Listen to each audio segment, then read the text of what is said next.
శ్రీ మాత్రే నమః. ఈరోజు మీ అందరి కోసం దసరా పండుగ విజయదశమి పండుగ విశిష్టత తెలియజేసుకుంటున్నాను. అది 2025 విజయదశమి పండుగ వచ్చిందంటే చాలు దేశమంతా ఒకటే కోలాహలం. ఎందుకంటే దేశంలో భిన్న రకాల ప్రజలు ఉన్నప్పటికీ అందరూ కలిసి ఆనందంగా జరుపుకునే పండుగ విజయదశమి లేదా దసరా. ఈ విజయదశమి రోజు ఏ పనులు ప్రారంభించినా విజయవంతం అవుతుందని బలమైన నమ్మకం. అయితే ఆశ్వయుజ మాసంలో మొదటి 9 రోజులు నవరాత్రులు పేరుతో రోజుకొక రూపంలో దుర్గాదేవిని కొలుస్తారు. అనంతరం 10వ రోజు విజయదశమి పండుగ చేసుకుంటాం. విజయదశమి 2025 పండుగ తెలుగు రాష్ట్రాల్లో అతిపెద్ద పండుగ. ఉత్తర భారతదేశంలో కూడా దుర్గా పూజ పేరుతో నవరాత్రులు ఘనంగా జరుపుకుంటారు. నవరాత్రులు ముగిసిన తర్వాత 10వ రోజు, ఈ సంవత్సరం 11వ రోజు వచ్చిందన్నమాట విజయదశమి లేదా దసరా పండుగ జరుపుకుంటున్నారు. ఈ విజయదశమి పండుగను ప్రాంతాలను బట్టి విభిన్న ఆచారాలతో వైభవంగా జరుపుకుంటారు. చెడుపై మంచి సాధించిన విజయానికి ప్రతీకగా విజయదశమి అని పిలుస్తారు. ఈ ఏడాది ఈ విజయదశమి పండుగను అక్టోబర్ 2న జరుపుకోనున్నారు. ఈ నేపథ్యంలో విజయదశమి పండుగ విశిష్టత గురించి తెలుసుకుందాం. దుర్గా పూజ. దసరా నవరాత్రుల్లో దుర్గాదేవిని వివిధ రూపాల్లో పూజిస్తారు. అనంతరం విజయదశమి రోజున దుర్గామాత మహిషాసురుడు అనే రాక్షసుడిని సంహరించి అతనిపై సాధించిన విజయాన్ని గుర్తు చేసుకుంటూ దుర్గామాత విగ్రహాలను అలంకరించి పూజిస్తారు. ఈ విజయదశమి రోజున అత్యంత నియమనిష్టలతో భక్తితో దుర్గా పూజ నిర్వహిస్తారు. రావణ దహనం. విజయదశమి రోజున రామలీలా ప్రదర్శనలు జరుగుతాయి. ముఖ్యంగా ఉత్తర భారతదేశంలో ఈ ఘటాన్ని అంగరంగ వైభవంగా నిర్వహిస్తారు. రావణాసుడిపై శ్రీరాముడు సాధించిన విజయానికి చిహ్నంగా ఈ కార్యక్రమాన్ని నిర్వహిస్తారు. పండగ చివర్లో చెడుపై మంచి సాధించిన విజయానికి ప్రతీకగా రావణ బొమ్మను దహనం చేస్తారు. ఆ తర్వాత ఆయుధ పూజ. విజయదశమి రోజున భక్తులు తాము రోజువారీ ఉపయోగించే పనిముట్లు, వాహనాలు, యంత్రాలు, ఆయుధాలను పూజిస్తారు. ఇది వృత్తిపరమైన విజయానికి గుర్తుగా ఆయుధాలకు కృతజ్ఞత తెలిపేందుకు అవకాశంగా భావిస్తారు. దసరా నవరాత్రుల్లో మహానవమి రోజున ఈ ఆయుధ పూజ నిర్వహిస్తారు. దీని వెనుక ఉన్న కథ ఏమిటంటే, పాండవులు అజ్ఞాతం ముగించిన తర్వాత తిరిగి తమ ఆయుధాలను జమ్మి చెట్టుపై నుంచి తీసి పూజించిన తర్వాత కౌరవులను ఓడించారు. ఈ విజయానికి పురస్కరించుకొని కూడా ఆయుధ పూజ చెబుతారు. తర్వాత జమ్మి చెట్టు. విజయదశమి రోజున జమ్మి చెట్టుకు పూజ చేయడం ఒక విశిష్టమైన ఆచారం కూడా. ఈ సంప్రదాయం తెలంగాణ రాష్ట్రంలో బాగా కనిపిస్తుంది. విజయదశమి రోజున జమ్మి చెట్టును పూజించి జమ్మి ఆకులను బంగారంగా భావించి ఒకరికొకరు పంచుకుంటారు.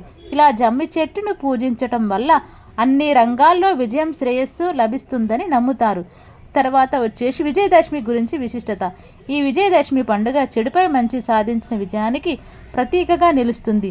దుర్గాదేవి మహిషాసురుడు అనే రాక్షసుడిని సంహరించడం, శ్రీరాముడు రావణాసురుడిని అంతమొందించడం వంటి కథలే ఇందుకు ఉదాహరణ. అలాగే సామరస్యం, ఐక్యతకు చిహ్నంగా భావిస్తారు. ఎందుకంటే విజయదశమి దేశంలోని వివిధ ప్రాంతాల్లో వివిధ రూపాలలో అందరూ కలిసిమెలిసి జరుపుకునే పండుగ. ఇది మనుషుల మధ్య సామరస్యాన్ని, ఐక్యతను పెంపొందిస్తుంది. ముఖ్యంగా చెప్పాలంటే విజయదశమి రోజున ఏ పని ప్రారంభించినా ఖచ్చితంగా విజయం సాధిస్తుందని బలంగా నమ్ముతారు. అందుకే విజయదశమి రోజున కొత్త వ్యాపారాలు, శుభకార్యాలు ప్రారంభించడం శుభప్రదంగా భావిస్తారు. దుర్గామాత మహిషాసురుడు మదించడం. విజయదశమి పండుగ వెనుక పలు పురాణ కథలు ఉన్నాయి. వాటిలో ప్రధానంగా దుర్గామాత మహిషాసురుడి కథ చెబుతారు. అదేమిటంటే, మహిషాసురుడనే రాక్షసుడు తన తపోశక్తితో బ్రాహ్మణుడి నుంచి ఓ వరం పొందుతాడు. అదేమిటంటే, తాను ఏ పురుషుడి చేతిలో మరణం పొందకూడదని వరం పొందుతాడు. ఈ వరం పొందాక అతను దేవతలను వేధిస్తుంటాడు. ఆ సమయంలో దేవతలందరూ తమ శక్తులను ఓ చోట చేర్చి దుర్గాదేవిని సృష్టిస్తారు. ఈ దుర్గాదేవి 9 రోజుల పాటు మహిషాసురుడితో, ఆ రాక్షసుడితో యుద్ధం చేసి 10వ రోజు అతడిని సంహరిస్తుంది. ఈ విజయాన్ని పురస్కరించుకొని 10వ రోజు విజయదశమిగా జరుపుకుంటారు. శ్రీరామ రావణాసురుడు గురించి తెలుసుకుందాం. ఇది మరొక ముఖ్యమైన కథ. ఇదేమిటంటే శ్రీరాముడు సీతాదేవిని అపహరించిన రావణుడితో యుద్ధం చేసి 10వ రోజున రావణాసురుడిని అంతమొందించిన విజయం సాధించాడు. ఈ సంఘటన కూడా విజయదశమి పండుగ ఘనంగా నిర్వహించుకోవడానికి ప్రధాన కారణంగా చెప్పుకోవచ్చు. కురుక్షేత్ర యుద్ధంలో పాండవుల విక్టరీ. మహాభారతానికి వస్తే ధర్మరాజు శకునితో మాయాజూదంతో ఓడించి ఓటమి పాలైన తర్వాత పాండవులు 12 ఏళ్ళు అరణ్యవాసం, 1 ఏడాది అజ్ఞాతవాసం చేయాల్సిన పరిస్థితి వచ్చింది. ఆ సమయంలో పాండవులు అరణ్యవాసం ముగించుకొని అజ్ఞాతవాసం కోసం విరాటరాజు కొలువుకు ప్రవేశించి ముందు తమ ఆయుధాలను జమ్మి చెట్టుపై దాచి ఉంచారు. తిరిగి ఏడాది తర్వాత జమ్మి చెట్టుపై ఉన్న తమ ఆయుధాలను తీసుకుని పాండవులు కురుక్షేత్ర యుద్ధంలో విజయం సాధిస్తారు. ఈ విజయానికి ప్రతీకగా విజయదశమి జరుపుకుంటారని మరో ప్రశస్తి. ఇదండి మన దసరా అండ్ విజయదశమికి సంబంధించిన మన పురాణ ఇతిహాసాలను బట్టి ఒక్కొక్క ప్రాంతంలో ఒక్కొక్క విధంగా ఎలాగైతే జరుపుకుంటామో దాని గురించి తెలియజేయడం జరిగింది. నా వీడియోస్ కనుక నచ్చినట్టయితే లైక్ చేయండి ప్లీజ్. లైక్ దగ్గర ఉన్నటువంటి హైప్ అనే ఆప్షన్ని క్లిక్ చేయండి. ఇంకా నా వీడియో చాలామందికి రీచ్ అవ్వాలని చెప్పి నేను మనస్ఫూర్తిగా కోరుకుంటున్నాను.